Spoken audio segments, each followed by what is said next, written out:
artificial intelligence will completely transform our world. But what is AI? Why will it affect you? And how can you and your business survive and thrive through the AI revolution? Welcome to AI and You.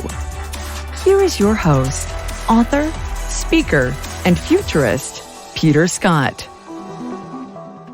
Hi, welcome to episode 76. Today, joining us from the United Kingdom, we have Alexandra Mousavizadeh, a partner at Tortoise Media, the, quote, slow news media company founded in 2019, where she is the director of the Tortoise Intelligence team, which specializes in global and industry indices and data analytics. In that vein, she is the creator of the groundbreaking Global AI Index launched in December of 2019 and the recently released Responsibility100 Index, which is a ranking of the FTSE 100 companies on their commitment to key social, environmental, and ethical objectives, inspired by the UN Sustainable Development Goals. I said FTSE there, and in the USA that means flirting with someone with your toes, but in the UK it means the Financial Times Stock Exchange. There's probably some kind of joke analogy there.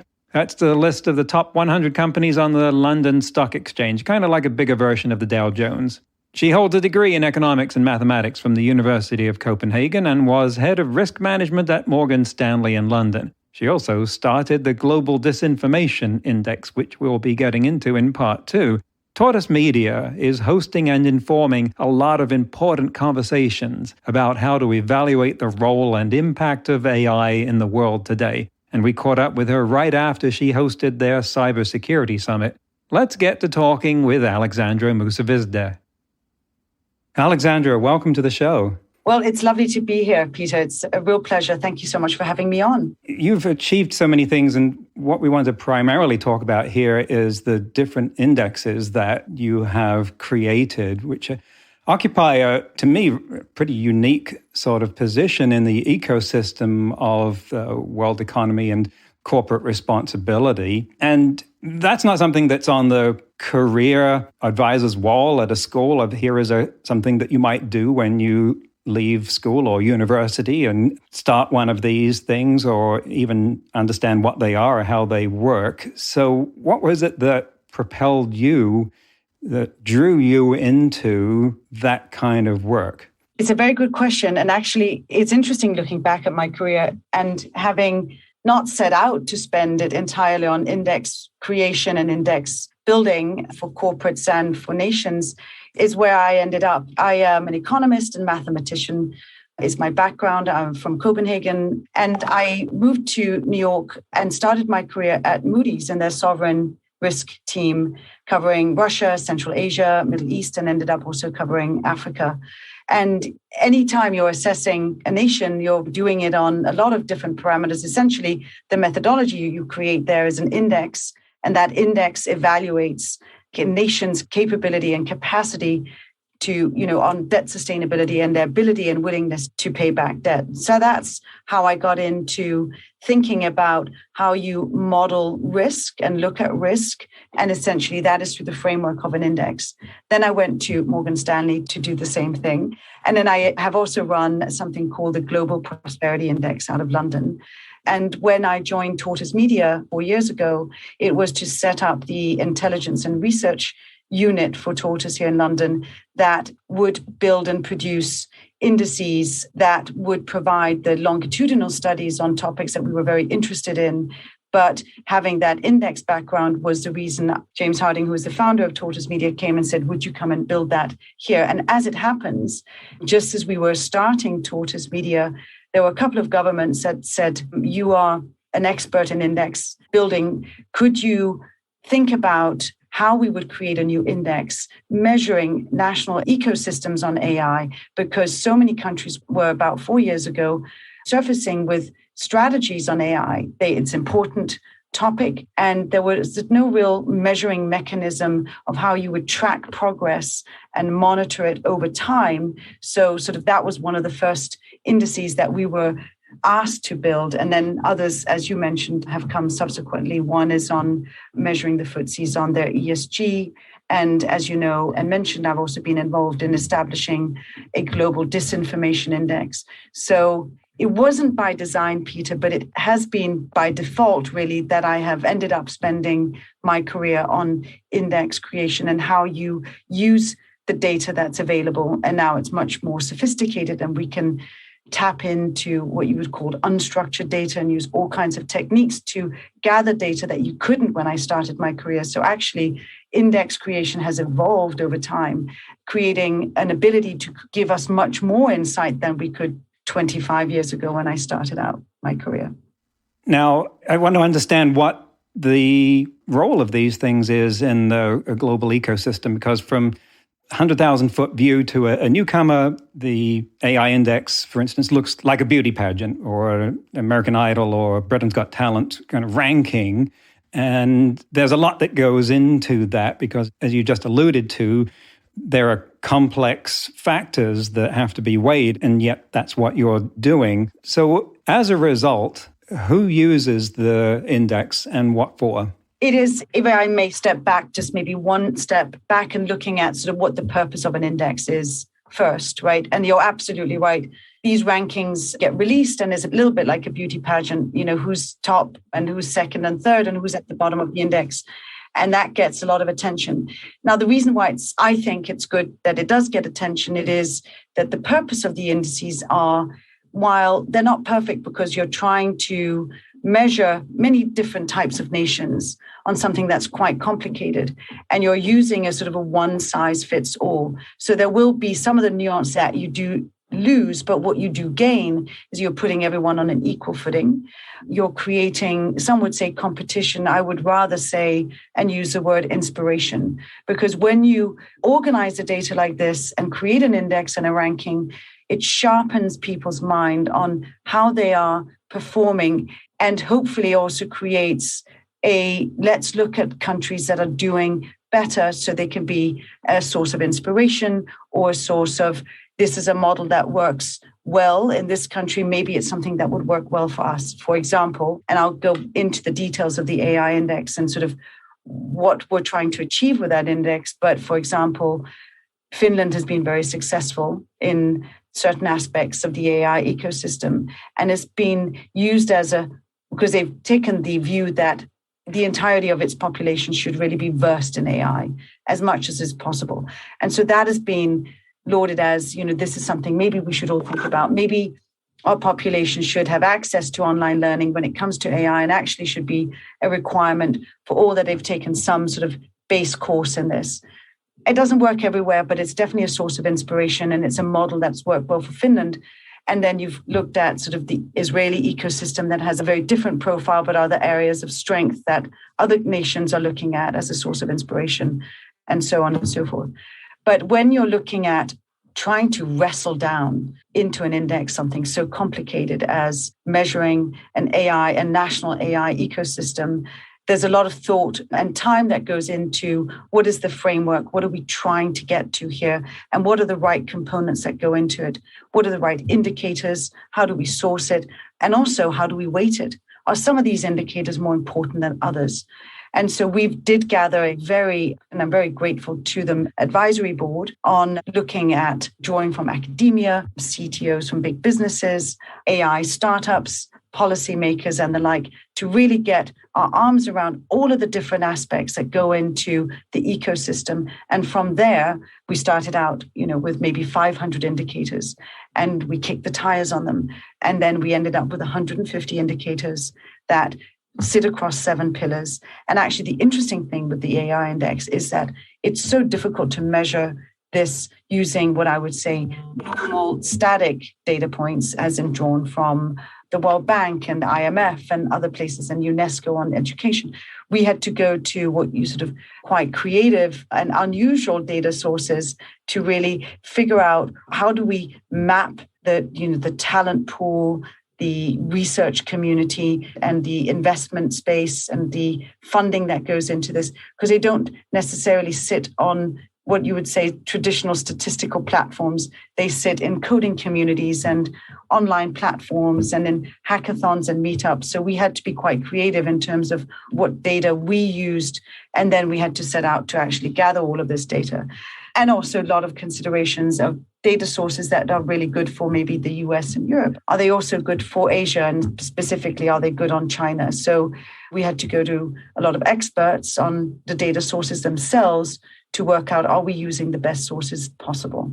And the parallel that's coming to mind here is that there are often studies that talk about best country in the world to live, and which is obviously a lot of axes, but they look at things like standard of living, cost of living, median income, access to healthcare, education, and things like that, and try and put those all together. And we see those results from time to time because obviously it grabs attention, and perhaps we like to think that it motivates a government to do better, or at least it makes them aware that the world is keeping an eye on what they're doing. Is that the kind of reaction and usefulness of the AI index?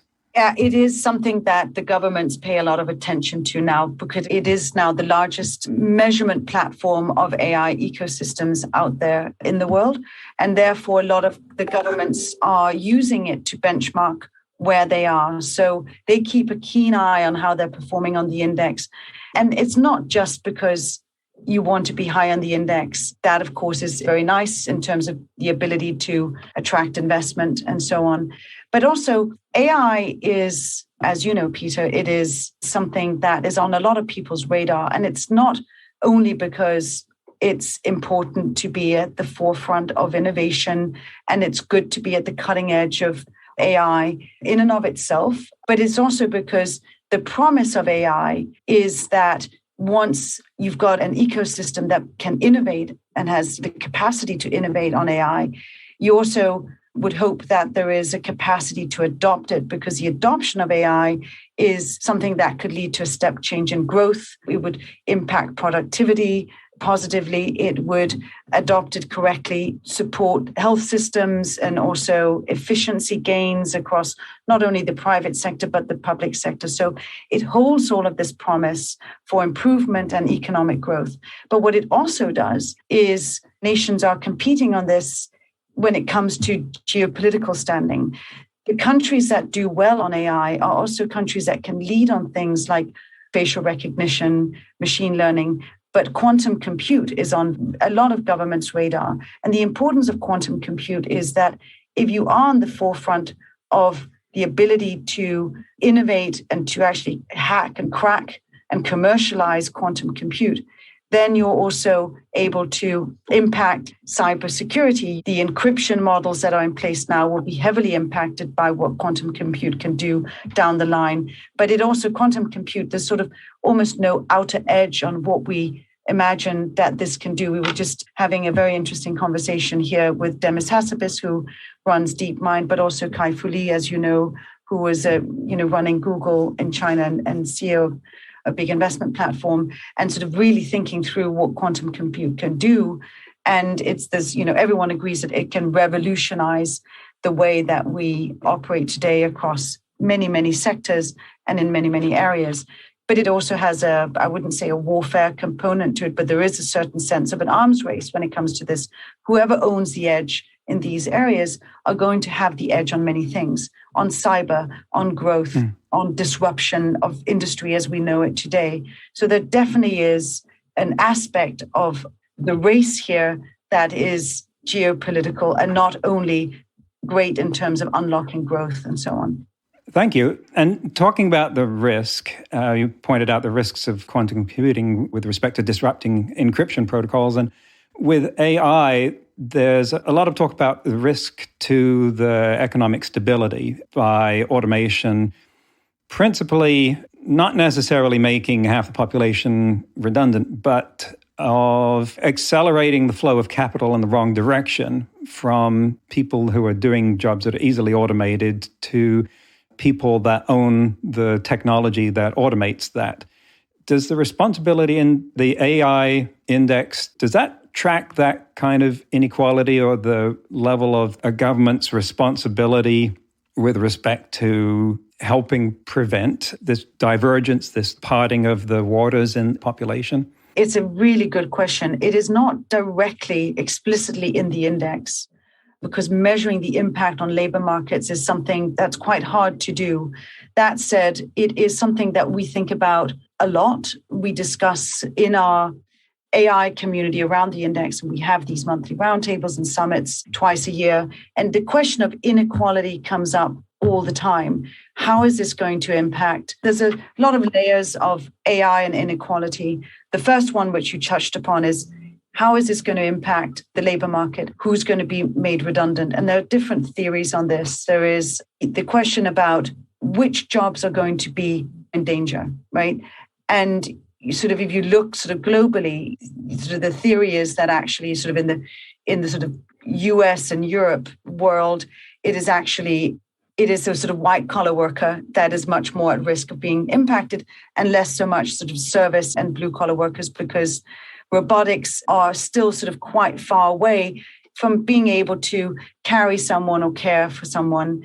But elsewhere, where robotics are being implemented from the sort of baking in businesses that are being set up, that's where you could see the blue-collar worker being impacted. So there's this sort of theory that in some parts of the world, blue-collar workers will be more impacted, and in other parts of the world, white-collar workers will be more impacted by this. And then there's a theory about, with this change, yes, some people may be displaced, but many, many more jobs are going to be created from the use of AI. They're just going to be different in different areas. And as we know, people are talking about upskilling and the need for that. So really the burden goes back to the government. To go back to your question, are they aware of sort of the parting of waters and the disruption that this would create? And I think the new AI strategy coming out of the UK just a week ago very much sort of has that at the top of the agenda in terms of the importance of training and upskilling and the type of skills that are needed in order to avoid that kind of disruption and create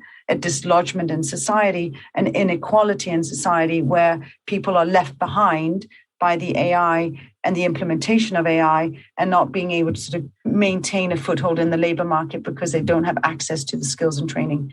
And so that, I think, is very much on the mind here in the UK, and I think also across Europe. The question is whether it's enough on their mind, and if it's on the minds of countries sort of elsewhere in the world, because there is a desire to be able to innovate and implement this because of the promise, and maybe a little bit too little too late on sort of mitigating the disruptions that this will cause. I think that's absolutely a risk for sure. And then there's an inequality question that comes up just in the question of developing AI. We're sort of often not really aware of the type of labor that is used to label data and make sure that the rails that AI run on is performed by people who are often paid well below a living wage, let alone a minimum wage, in order to make this happen. And so there is now a growing awareness of that. You know, there are companies out there. There's a great company in Canada called Sama that focuses on trying to address the question of inequality when it comes to all of that lower level labor that goes into facilitating AI when it comes to labeling on, it's facial recognition, but it's also just sort of object recognition and all that. Because if we don't have that right, we can't have autonomous vehicles. All of this will be much more glitchy and more dangerous and less capable of being rolled out in any sort of greater scheme. So it then also impacts AI adoption in societies and in the private and public sphere.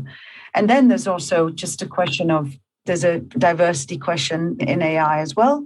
The people who produce it, it's very male skewed. And so that's something that has to be addressed as we go. And AI is developed and implemented. We've got to be very conscious of how it's developed. And there's not inadvertently this skew, as you know, that is not in favor of diversity and minorities and of women as well. So that's also something that we do not incorporate directly in the index yet. It is something we're looking at. We're actually just looking at a blueprint for an AI ethics index, as well as an AI regulation index, and also as an AI adoption index that will lie as parallel indices to the core global AI index that we publish. And we're actually about to update that, and it will be in its fourth year soon. So we've got some data to look back on now, which is great. Well, that puts you at ground zero of an incredible debate at the moment, including right now in the Congress, the hearings about Facebook, for instance. And can the index, all those indexes that you were talking about, the extra ones, can they track the responsible development of AI with respect to diversity, for instance, and looking at the areas of bias that you alluded to as to whether a country is fostering responsible development with less bias or is more reckless in that regard? It is, again, Peter, you ask great questions. This is an area that is almost flowing into the other index, a big index that we publish out of Tortoise, which is the Responsibility100 Index. That is a very different index, but it looks at the FTSE 100 on all of the ESG metrics. So we look at climate, we look at good business, CEO remuneration, modern slavery and human rights, whether companies have tax havens. We look at gender pay gap, we look at ethnicity pay gaps, we look at disability reporting and so on. But actually, where the two are sort of converging is, I think that there's now a call for adding a ethics aspect to the ESG measurement, because most companies now are handling large data sets. AI is a big part of how they analyze the world that they're in, but also analyze the data that is specific to their company, whether it be a bank or a services company of any kind. So AI is a big part of what they do now, right? So a component tagged on to ESG, which is sort of ESG plus AI ethics, could be and is something we're actually looking at. We're looking at sort of ethics, AI ethics grades that we could add into our assessments of companies. And then whether it could then spill back into the AI index to look at what's the scorecard that you need to look at as a company to make sure that you've got sort of the right policies around handling of data, the right policies around, if you're an AI first company and you're using AI from the get-go, is it being built without bias? Is it being built with the right sort of ethical standards? Is it something that the board is aware of? Is it used in a sort of the way that it's supposed to be used in an ethical way that follows certain standards? So I think that's next. I think that is a component we probably will look to add to our Responsibility100 Index. It's a component we'll probably have in our Global AI Index.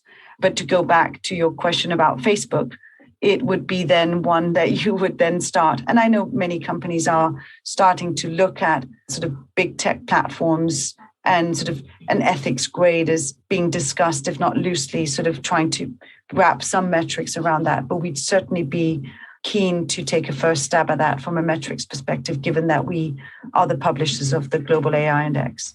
And wow, there's so many things intersecting here. And I'll just remind our listeners that we actually had Charles Radcliffe of Ethics Grade on an earlier show, episodes 57 and 58, if you want to listen to what he's doing about that.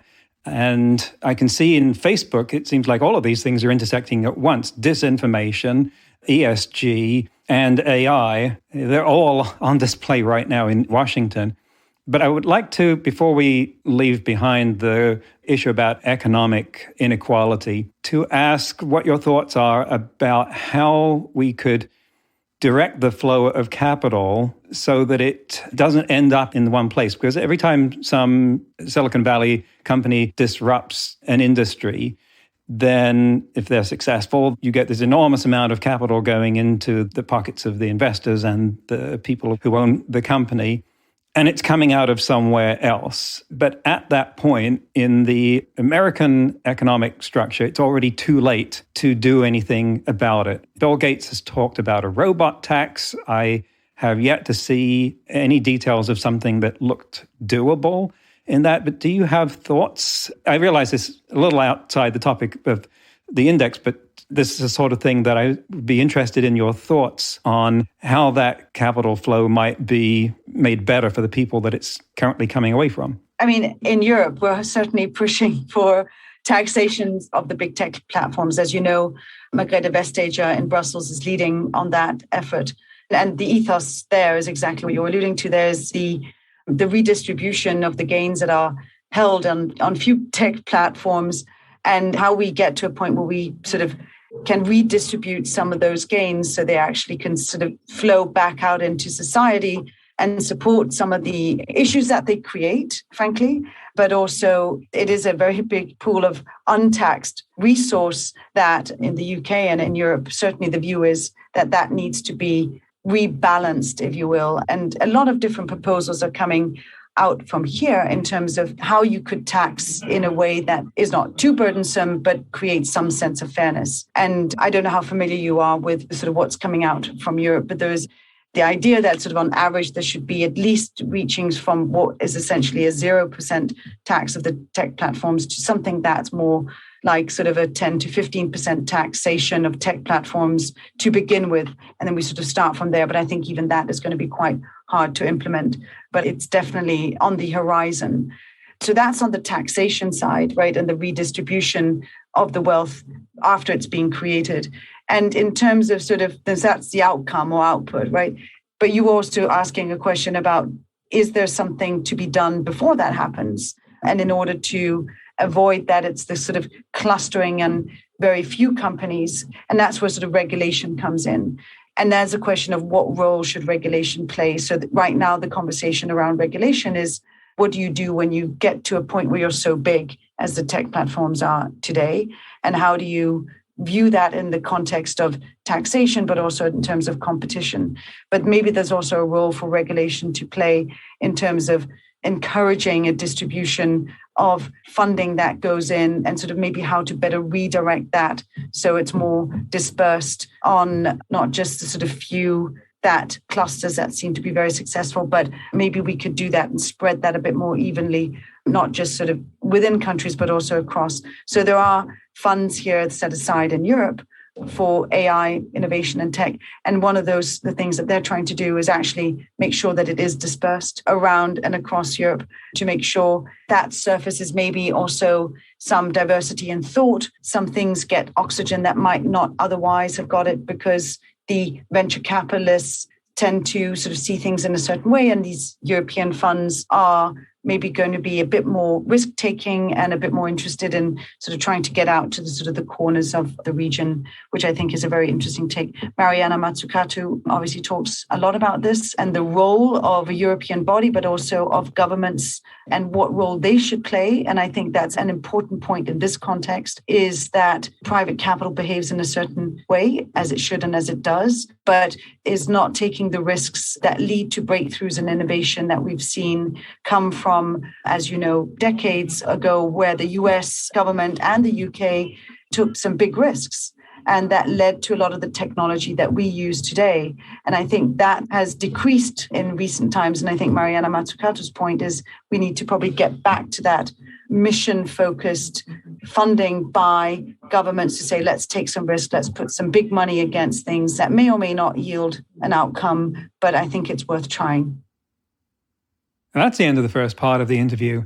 I think the first takeaway for me was how this hints at the extent of the scaffolding you need around AI to integrate it into its place in our world. I mean, it comes out of a research department or university somewhere, and all they're concerned with is making it work and do something new. Then, as it gets used more in critical functions, you need the accountability and explainability, like we were talking about with Michael Hines last week. And then, one sign that AI is no longer just a research tool, but an essential facet of the global economy, is that people need the kind of strategic and geopolitical information that Alexandra's indexes are providing. And the fact that they exist at all tells you how big an industry AI is becoming, because it takes serious effort to curate them. And those rankings both describe and may influence billions or trillions of dollars in investment and business impact. But they're not just a list of countries from top to bottom. They're lists of many dimensions on which the indexes are measuring the impact of AI. And just looking at those dimensions in categories like talent, infrastructure, government strategy, and so on is itself an assessment of the breadth of the impact AI is having. And then there are dozens of metrics that are combined to give scores on each of those categories, which take a lot of effort to compile. But of course, the motivation and the money is now there to do it because of how valuable that information is. And it's only going to get more active as dimensions like ethics, as we discussed, come into play. Really, what we're trying to do here is squeeze highly complicated data down to something small enough to fit in our human brains without mashing it up so much that it loses its value. In today's news, ripped from the headlines about AI, it turns out that having a robot look at you while you're playing a game against it changes both your behavior and your brainwaves. A paper published 2 months ago by some researchers at the Italian Institute of Technology experimented with a robot called iCub, which has kind of a baby face and robot arms, but no mouth. It's like a human version of Hello Kitty. And it was playing a game against human subjects who were festooned with EEG wires. The game was Chicken, where two simulated cars headed towards each other. And just before they would hit each other, the game would pause, and the participants were instructed to look at the robot before making their next decision. The robot would either look at them or not, according to how the experiment was going, and make a random utterance like "nice move," or, since it was Italian, "bella mossa," which sounds a lot nicer to me. Turned out that the human's reactions and brainwaves were different depending on whether the robot looked at them or not. Reminds me of other experiments that involved putting a picture of someone looking at you above a collection jar in a break room, I think it was, and that affected whether people cheated the jar or not. Next week, I'll be concluding the interview with Alexandra Mousavizadeh when we'll be getting into the global competition between the US and China and where she sees them ending up. And then we'll talk about the Global Disinformation Index, which takes on the hot seat task of rating news sites according to their disinformation content and how they do that. That's next week on AI and You. Until then, remember, no matter how much computers learn how to do, it's how we come together as humans that matters. That's all for this episode of AI and You. Please leave a rating and comment and share with your friends. Get the book Crisis of Control and see more videos and articles at aiandyou.net. That's aiandyou.net, where you can also send us your questions. Thank you for listening.